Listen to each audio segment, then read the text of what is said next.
Good morning, America. How are ya? Monday Morning Rail.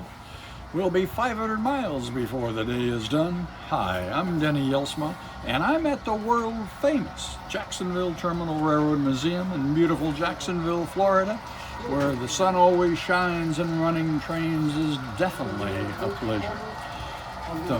Today's show and tell is brought to you by Jelsma Graphics. Go on our website of Jelsma.com and get all of your railroad embroidery clothing. And remember, you got to get your order in about a week for your Christmas orders to make it. And with all of that being said, show and tell starts right now.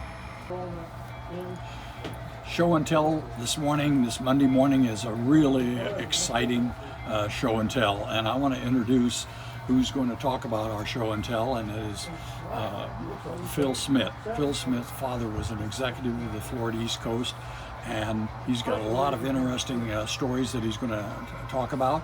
And so with that all being said, Phil is our Secretary Treasurer of the world famous Jacksonville Terminal Railroad Museum.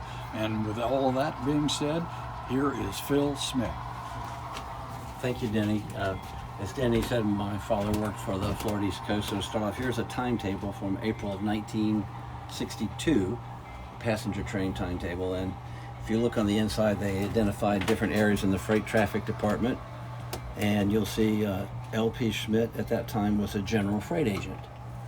And so what they did at the FEC is when the strike came about, they had informed the folks in the offices that they need to go out and work on the railroad and, maintenance the locomotives, tend the bridges, and drive the Chevy station wagons that were going to look for dynamite and debris on the tracks, because the union at that time was doing a few things to try to intimidate folks.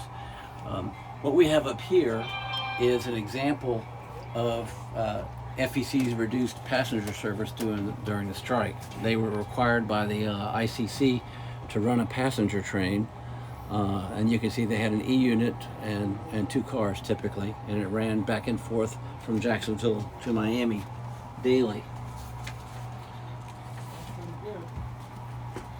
What my father's job was when he came out of the office, I don't know if you can see, was to ride in what they call the high railer.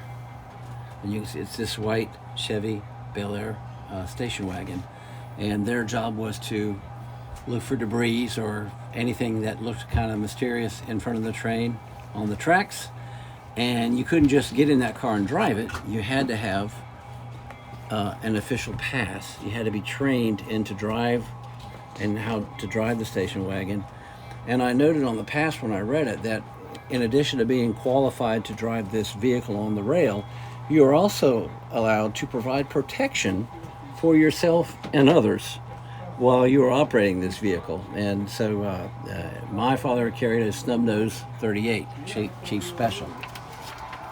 Two interesting stories. There were many, but we don't have enough time on video today, but two interesting stories that occurred while he was driving that vehicle. Is one time the fuel gauge was not working properly and they ran out of gas, and they had a freight barreling up behind them, so they both had to get out of the station wagon and push it to the next siding, which fortunately wasn't too far away, get it off to the siding and get the switch run back before the train came rearing through. They did that. Another episode is they were rolling along one night and they got a spear gun in their tire. So they had to stop and take the spear gun out and change the tire. But there were a few little bits of intimidation along the way. An interesting thing about the strike, I was reading a book called Confusion to the Enemy, which is the biography of Ed Ball. And there's a portion in there when you read about the strike, because I always thought that Mr. Ball didn't want to give anybody a raise. But when you read this book, what it actually was is the union wanted wages on scale with the Class 1 railroads. And Ed Ball said, well, the FEC can't afford that. We're coming out of bankruptcy. I can give you a raise, but it won't be what the Class 1 railroads receive. The union turned it down, and as you read further in the book, you find out that many union leaders say that they regret not taking that because they didn't know, how tough that he was going to be. So there was an opportunity to end the strike. My dad did that for several years. He got hernias from working on the locomotive in Bound Yard, and eventually, before the strike ended, they started hiring other people, and he went back to work in the office on Malaga Street in Galveston. So I hope you find that little bit of information interesting. It's an interesting history when you look at the FEC and the strike and how that went on. Well, thank you, Phil. It's so interesting hearing all of this history of the FEC. I'm an avid FEC fan along with Phil, and it's just a joy to hear this information.